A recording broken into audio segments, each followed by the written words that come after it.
नमस्कार दोस्तों, स्वागत है आपका मेरे चैनल राधा की आवाज़ में। आज की कहानी का नाम है माँ को क्या चाहिए। चैनल पर नए हैं तो लाइक सब्सक्राइब ज़रूर करें। सूरज और सालू दिवाली की खरीदारी करने को हड़बड़ी में थे। पति ने पत्नी से कहा, जरा जल्दी करो, मेरे पास टाइम नहीं है, कहकर कमरे से बाहर निकल गया। तभी उसकी नज़र बाहर बैठी माँ पर पड़ी। कुछ सोचते हुए वापस कमरे में आया और अपनी पत्नी से बोला, शालू, तुमने माँ से भी पूछा है कि उनको दिवाली पर क्या चाहिए? शालिनी बोली, नहीं पूछा। अब उनको इस उम्र में क्या चाहिए होगा यार? 2 वक्त की रोटी और 2 जोड़ी कपड़े, इसमें पूछने वाली बात क्या है? यह बात नहीं है शालू। माँ पहली बार दिवाली पर हमारे घर में रुकी हुई है, वरना तो हर बार गांव में ही रहती है, तो उनका मन रखने के लिए ही पूछ लेती। अरे इतना ही माँ पर प्यार उमड़ रहा है तो खुद क्यों नहीं पूछ लेते? झल्ला कर चीखी थी सालू और कंधे पर हैंड बैग लटकाते हुए तेजी से बाहर निकल गई। सूरज माँ के पास जाकर बोला, माँ, हम लोग दिवाली की खरीदारी के लिए बाजार जा रहे हैं, आपको कुछ चाहिए तो? माँ बीच में ही बोल पड़ी, मुझे कुछ नहीं चाहिए बेटा। सोच लो माँ, अगर कुछ चाहिए तो बता दीजिए। सूरज के बहुत जोर देने पर माँ बोली, ठीक है, तुम रुको, मैं लिख कर देती हूँ। तुम्हें और बहू को बहुत खरीदारी करनी है, कहीं भूल न जाओ। कहकर सूरज की माँ अपने कमरे में चली गई। कुछ देर बाद बाहर आई और लिस्ट सूरज को थमा दी।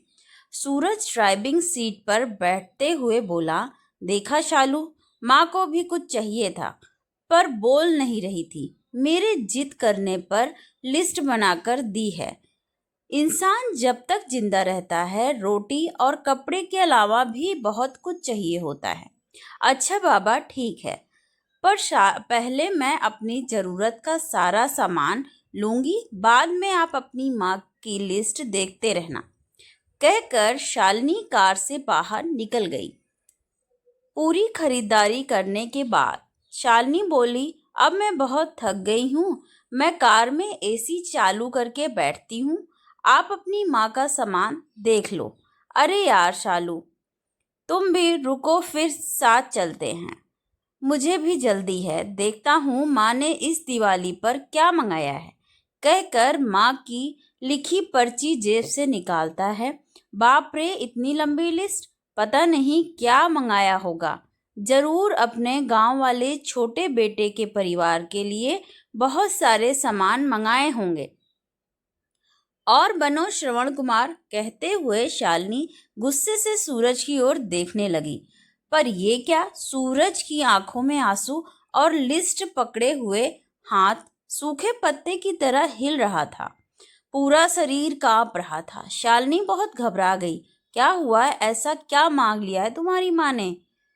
कहकर सूरज के हाथ से पर्ची झपट ली। पर्ची में लिखा था, बेटा सूरज, मुझे दिवाली पर तो क्या, किसी भी अवसर पर कुछ नहीं चाहिए, फिर भी तुम जिद कर रहे हो तो तुम्हारे शहर की किसी दुकान में अगर मिल जाए तो फुर्सत के कुछ पल मेरे लिए लेते आना। ढलती हुई सांझ हूँ अब मैं, सूरज, मुझे गहराते अंधियारे से डर लगने लगा है, बहुत डर लगता है। पल पल मेरी तरफ बढ़ रही मौत को देखकर जानती हूँ टाला नहीं जा सकता। शाश्वत सत्य है, पर अकेलेपन से बहुत घबराहट होती है। सूरज, तो जब तक तुम्हारे घर पर हूँ, कुछ पल बैठा कर मेरे पास, कुछ देर के लिए ही सही, बांट लिया कर मेरे बुढ़ापे का अकेलापन। बिन दीप जलाए ही रोशन हो जाएगी मेरी जीवन की सांझ। कितने साल हो गए बेटा तुझे स्पर्श नहीं किया, एक बार फिर से आ मेरी गोद में सर रख और मैं ममता से भरी हथेली से सहलाऊं तेरे सर को।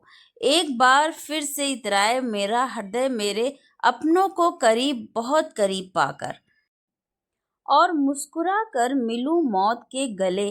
क्या पता अगली दिवाली तक रहूं या ना रहूं।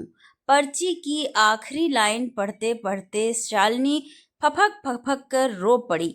ऐसी ही होती है माँ। दोस्तों, अपने घर के उन विशाल हृदय वाले लोगों जिनको आप बूढ़े और बुढ़िया की श्रेणी में रखते हैं, वह आपके जीवन के कल्पत्रु हैं। उनकी भावना के बराबर आदर, सम्मान, सेवा, पूजा और देखभाल करें। यकीन मानिए, आपके भी बूढ़े होने के दिन नज़दीक ही हैं। उनकी तैयारी आज से ही कर लें, इसमें कोई शक नहीं। आपके अच्छे बुरे कृत्य देर सबेर आप ही के पास लौट कर आने वाले हैं। धन्यवाद दोस्तों। स्टोरी पसंद आई हो तो प्लीज़ लाइक, सब्सक्राइब, शेयर ज़रूर करें। Thank you so much for watching. Take care of your parents, family.